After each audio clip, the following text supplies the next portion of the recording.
Hey, what's up? This is Ricardo at Parts People, and in this video, we'll outline the steps for completing a part replacement on your Dell PC. Visit our website and use this coupon for a 5% off discount.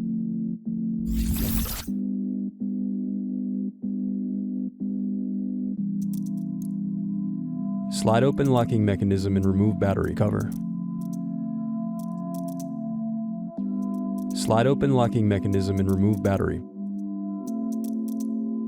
Then unscrew and remove hard drive.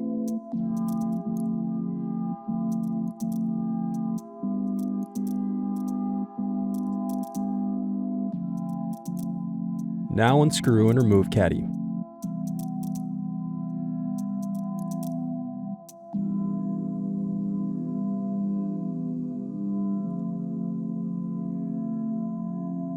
Thanks for watching. Don't forget to like and subscribe if you enjoyed this video.